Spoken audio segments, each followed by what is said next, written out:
bad money habits to drop, good money habits to form. This is what we're going to be looking at this morning on Personal Finance with Charles Fakroha. Good morning, sir. You're welcome. Good morning. Thank you for having me on your show. It's a bright Wednesday morning. Of course. So, bad money habits, good money habits. Let's get into it. Okay. Most of the things that we don't know they are controlled by our habits. And we know habits has to do with our behavior day to day. Like somebody has said, it's easy to cultivate bad habits. They're very difficult to cultivate good habits. But what we are saying, as it's so easy for you to cultivate a bad habit, it's the same time also easy for you to cultivate good habits if you are disciplined. Okay? Somebody has said, habit is like his wife. Your habit can decide to be your servant. Your habit can decide to be your master. At the same time, your habit can make or mar you. So today, looking at some of the bad habits, bad money habits to drop. You know, you are just racking credit card debits. You're just spending money from your account. You're not even checking your bank statement. That's a very bad habit. You are shopping when you are bored. So people, when they are bored, they just take their car, they just go to a mall and they start buying. These are bad money habits. Then impulsive buying. You are just passing somewhere and you just see something being displayed, and before you know what, you are there to buy those things. It's a very bad money habit. Then you are shopping just to meet up with the Joneses because my colleague has gotten this particular dress. I must have that dress. They have this particular shoe. I must have that shoe. These are bad money habits. You don't follow your budget. You don't track where your money is going. Then at the end of the day, you keep complaining that you don't know where your money is going. Then quickly, what are the good money habits we're encouraging people to build, to cultivate, that will help them at the end of the day when it comes to their personal finance? Get on a budget. Always make sure that you have a budget. Live below your means. If you have debts you are taking, ensure you pay off your debts.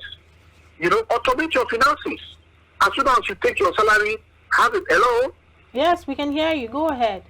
As soon as you take your salary or any income, automate it so that a certain percentage goes for maybe your savings or usually for your savings. Then build an emergency fund. I keep saying it. You need to cultivate. One of the good money habits you cultivate is to build your emergency fund, because you never know when life can happen to you. You can also need to grow your money. That's also a very important good money habit. You grow your money, because your money, your savings account, you can't just leave it there. How many percentage will you get?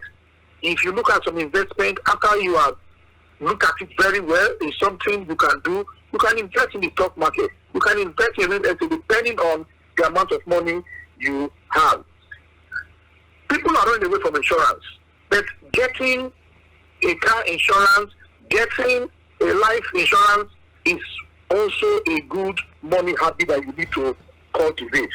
Review your bank statements. Most people, when they see their bank statement, they don't even review it. But when you review your bank statement, you can see some charges you are not comfortable with, and you can discuss that out with your account officer or with your bank, as the case may be. Most of us contribute to our pension fund. The government is saying maybe 10% the employee, 10% the employer. We are saying you can increase that deductions, because at the end of the day, the money belongs to you. Most importantly, cultivate the habit of tracking your expenses. You track your expenses. You can use there are some software. You can also use your jotter and your biro, your pen. You know, whenever you make an expenses, you record it down. At the end of the day, you review it. You'll be able to see where your money is going. Then pay yourself first. It's also a good habit to cultivate. Pay yourself first. Pay your bills early. Because if you don't pay your bills early, there are charges, there are penalties for late payment. I mean, we've seen it everywhere. If they say submission date is this, make sure you pay that bill on time, because if you exceed it, there are penalties that you have to now pay. Then create a financial plan. That habit is something all of us need. create a financial plan, a plan that will determine where and where you want to be in future. Your financial plan will also contain your goals, your financial goals that you want to achieve in the nearest future. Then another habit I always advise clients to do is to be a very savvy shopper. Get a lot of bargain. Don't just go to a shop and whatever the price you see there, you pay. Also watch when they are doing promotions. That's when you can even make some shopping purchases there, because at that time it will be cheaper compared to when it's not a promotion. Then when you are even buying grocery, you are buying food items, I always remind clients, if you live in Lagos, go to my 12th market. If you live in Port Harcourt, go to Creek Road Market. If you live in Aba, go to Area Market. So that, because these things are sold there in bulk and you can get them a bit cheaper. So some of these money habits, good money habits, you can build over time. Where if it's not automatic overnight, then you must be disciplined, intentional, and you'll be able to develop some of these good money habits, of course, after you have dropped the bad money habits. All right. Thank you. All right. Thank you so much, Mr. Charles, for coming by the show today. Quick question for you before we let you go, actually. Bad money habits, where do they come from? You would understand that people would say things like they spend their money according to how they need to take care of themselves, how they need to take care of their needs. And, people a lot of times do not understand the difference between the things they want and the things they need. Could you help to clarify between these two? Yes, I agree with them that they say they need to spend their money based on what they want or need. We have differentiated what needs are and what your want. Your needs are usually your necessities, the things that you need immediately, things that are very necessary. While your wants is something you are wanting, and if you don't even have those wants, you are not going to live a miserable life. So each individual should be able to differentiate what they actually need and what they want. You can keep your want aside and focus on your need. If it's habits, you need to cultivate that habit, the habit of saving. Saving is an habit. And like I usually say, if you can discipline yourself and do something for 21 days consistently, before you know what, your subconscious will take over and it has become a part of you. You're not even thinking when you are doing it. So cultivating good money habits is very necessary. You have to be intentional. In programs we run, a 2-day program we run, we demonstrate this by talking about habits. Habit is very key when it comes to having your finances in place, because your habits can make or mar you. All right, talk to us about review of one's financial statements, especially when you get it published on various platforms. Yes, review your financial statement. There is nothing wrong with your statements. You look at it item by item, and of course you will see some deductions. If you are not comfortable, there is nothing wrong. You say, okay, you don't want to even call them on phone. You can go directly to the bank and you insist on seeing the customer service. And say, okay, check my statement. This deduction is for what? What happened? Maybe they sent you SMS and maybe once and they debit you twice. Or, you need to query certain things.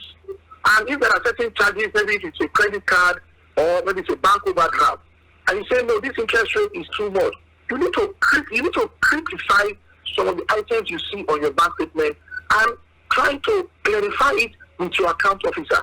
You will be surprised.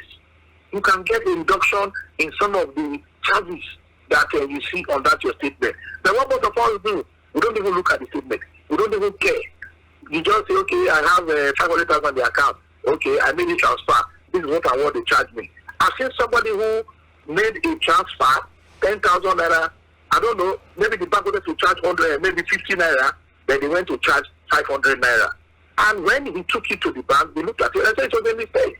So you can see you need to review your statement on a monthly basis. And thank God, for because of digital banking, you get your monthly statement. They send monthly statement to people on the, yes, your statement gets to you on a monthly basis, even on your phone.